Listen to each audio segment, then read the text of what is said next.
రాజ్యసభ సభ్యుడు Vijayasai Reddy professional politician కాకపోయినా వైసీపీలో ఒక కీలక నేతగా ఎదిగారు. ఆడిటర్గా అన్ని లెక్కలు కూడా తెలిసిన ఆయన్ని అక్రమాస్తుల కేసులో జైల్ మేట్ అవడంతో ఇటు జగన్ ఆందోళన వెక్కించేశారు. ఆ క్రమంలోనే సాయిరెడ్డి ఒకప్పుడు పార్టీలో నంబర్ 2గా కూడా వెలుగొందారు. జగన్ తర్వాత మళ్లీ ఆయనకు ప్రాధాన్యత కూడా తగ్గించారు. అలా వైసీపీలో ఎత్తుపల్లాలు చూస్తూ వస్తున్న విజయసాయి తాజాగా జగన్కు బద్ధ శత్రువులా చూసే ఏపీ డిప్యూటీ స్పీకర్ రఘురామకృష్ణంరాజుకి ప్రత్యేకంగా అభినందనలు తెలపడం హాట్ టాపిక్గా మారింది. అసలు సాయిరెడ్డి లెక్కలేంటి? Watch it. ఏపీ శాసనసభలో డిప్యూటీ స్పీకర్గా బాధ్యతలు స్వీకరించిన ఉండి శాసనసభ్యుడు రఘురామకృష్ణంరాజుని అంతా అభినందిస్తున్నారు. ముఖ్యమంత్రి చంద్రబాబు, ఉప ముఖ్యమంత్రి పవన్ కళ్యాణ్ రఘురామ వ్యక్తిత్వాన్ని కొనియాడారు. అలాగే మంత్రులు, ఇతర ఎమ్మెల్యేలు ఆయనలోని అనేక పాజిటివ్ పాయింట్స్ ని సభలో ప్రస్తావించారు. చంద్రబాబు అయితే మాజీ ముఖ్యమంత్రి జగన్ తీవ్రంగా అవమానించి వేధించిన అయ్యన్న పాత్రుడు స్పీకర్ అయ్యారని, జగన్ హత్య చేయించాలని చూసినా రఘురామరాజు డిప్యూటీ స్పీకర్ అయ్యారని సంచలన వ్యాఖ్యలు చేశారు. మొత్తం మీద వైసీపీలో ఎంపీగా ఉన్నప్పుడు రెబల్ అవతారమెత్తి జగన్కు లిటరల్ గా చుక్కలు చూపించిన రఘురామకు అభినందనలు వెల్లువలా వచ్చాయి. ఈ నేపథ్యంలో ఆయనకు అనూహ్యంగా ఓ నేత నుంచి గ్రీటింగ్స్ రావడం పొలిటికల్ సర్కిల్స్ లో హాట్ టాపిక్ గా మారింది.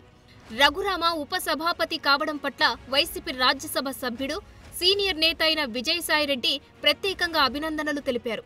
ఈ మేరకు ఆయన ఎక్స్ వేదికగా ట్వీట్ చేస్తూ రఘురామరాజు కొత్త పదవిలో మరింతగా రాణించాలని కోరారు. అంతేకాదు ఆయన ఈ పదవిలో బాగా పనిచేయాలని ఆకాంక్షించారు. సభ హుందాతనాన్ని, ఔన్నత్యాన్ని రఘురామరాజు నిలబెడతారన్న నమ్మకం తనకుందని, గతంలో జరిగిన ఘటనలను గతానికే వదిలేసి తద్వారా గౌరవప్రదమైన పదవికి వన్నె తెస్తారని విశ్వాసిస్తున్నానని విజయసాయిరెడ్డి తన ట్వీట్లో పేర్కొన్నారు. కంగ్రాచ్యులేషన్స్ శ్రీ రఘురామకృష్ణంరాజు గారు అంటూ విజయసాయిరెడ్డి ట్వీట్ చేయడంపై పెద్ద చర్చ జరుగుతుంది. వైసీపీ ఎంపీగా రఘురామ ఉన్న టైంలో విజయసాయిరెడ్డి వైసీపీ పార్లమెంటరీ పార్టీ నేతగా కొనసాగారు.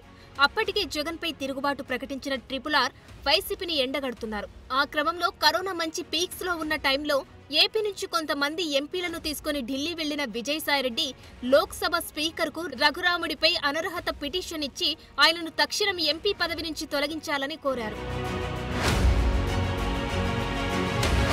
ప్రత్యేక విమానంలో ఆ విధంగా వైసీపీ ఎంపీలు అంతా కట్టకట్టుకుని మరీ ఢిల్లీ వెళ్లి తమ పార్టీకే చెందిన ఒక ఎంపీ విషయంలో ఇంత సీరియస్ గా ఫిర్యాదు చేయడం అప్పట్లో చర్చనీయాంశమైంది. దాని తర్వాత రఘురామ వర్సెస్ విజయసాయిరెడ్డి అన్నట్లుగా రాజకీయ విమర్శలు కూడా సాగాయి. ఇప్పుడు చూస్తే విజయసాయిరెడ్డి రాజ్యసభలో వైసీపీ పక్ష నేతగా ఉన్నారు. ఉత్తరాంధ్ర వైసీపీ రీజనల్ కోఆర్డినేటర్ గా ఉన్నారు. వైసీపీ అధినేత జగన్ కి ఆయన అత్యంత సన్నిహితులుగా ఉంటున్నారు. పైగా జగన్ పర్సనల్ ఆడిటర్ గా పనిచేసిన విజయసాయి అక్రమాస్తుల కేసుల్లో A2గా ఉన్నారు. A1 నిందితుడిగా ఉన్న జగన్ తో కలిసి ఆయన 16 నెలలు జైలు జీవితం కూడా గడిపి ఆయనతో పాటు బెయిల్ పై బయటకు వచ్చారు.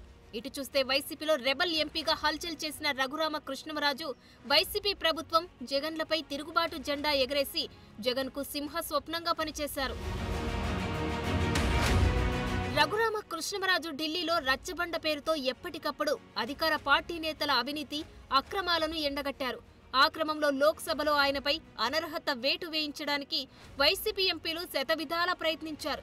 అయితే ఎన్నిసార్లు ఫిర్యాదు చేసినా లోక్సభ స్పీకర్ని కలిసి విన్నవించుకున్నా వారి ప్రయత్నాలు ఫలించలేదు. రఘురామకృష్ణంరాజు దూకుడు కూడా తగ్గలేదు. దాంతో ఆగ్రహంతో రగిలిపోయిన జగన్ ఆయనపై రాజద్రోహం కేసు నమోదు చేసి కస్టడీలో చిత్రహింసలు పెట్టించారన్న ఆరోపణలు ఉన్నాయి. జగన్ వ్యవహారాలపై మాట్లాడడం మొదలు పెట్టినప్పటి నుంచే RRRని వైసీపీ పెద్దలు రాష్ట్రంలోకి అడుగు పెట్టనీయకుండా వెంటాడారు. అధికార దుర్వినియోగానికి పాల్పడుతూ పోలీసులను ఆయనపైకి ఉసిగొలిపారు. ఆ సమయంలో ఆయన అధిక సమయం ఢిల్లీకే పరిమితమయ్యారు. కూటమి ప్రభుత్వం అధికారంలోకి వచ్చాక రఘురామకృష్ణంరాజు తనను గతంలో చిత్రహింసలకు గురిచేసిన పోలీసులపై గుంటూరులో ఫిర్యాదు చేశారు. ఈ కేసులో అప్పటి ముఖ్యమంత్రి జగన్ తో పాటు పోలీసు ఉన్నతాధికారులు నిందితులుగా ఉన్నారు. మరోవైపు జగన్ అక్రమాస్తుల కేసుపై విచారణ వేగవంతం చేయాలని, ఆ కేసులో విచారణ తెలంగాణ హైకోర్టు నుంచి మార్చాలని, జగన్ బెయిల్ రద్దు చేయాలని సుప్రీంకోర్టులో రఘురామన్ న్యాయ పోరాటం చేస్తున్నారు. అలాంటి వైసీపీ రెబల్ 2024 ఎన్నికలకు ముందు వైసీపీకి రాజీనామా చేసి టీడీపీలో చేరి పశ్చిమ గోదావరి జిల్లా ఉండి నియోజకవర్గం నుంచి పోటీ చేసి ఎమ్మెల్యేగా ఎన్నికయ్యారు. ఇప్పుడు డిప్యూటీ స్పీకర్ అయ్యారు. ఇప్పటికే అయ్యన్న పాత్రుడు స్పీకర్ గా ఉండడంతో సభలో అధ్యక్ష అని సంబోధించడానికి ముఖం చెల్లక జగన్ అసెంబ్లీకి ముఖం చాటేస్తున్నారు. ఇక రఘురామరాజు డిప్యూటీ స్పీకర్ అవ్వడంతో జగన్ అసెంబ్లీ ముఖం చూసే పరిస్థితి లేదన్న అభిప్రాయం వ్యక్తమవుతుంది.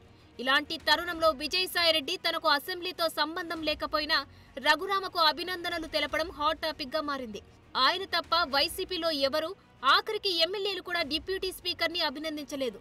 మరి జగన్ ఆడిటర్ గారి లెక్కలేంటో ఆయనకి తెలియాలి.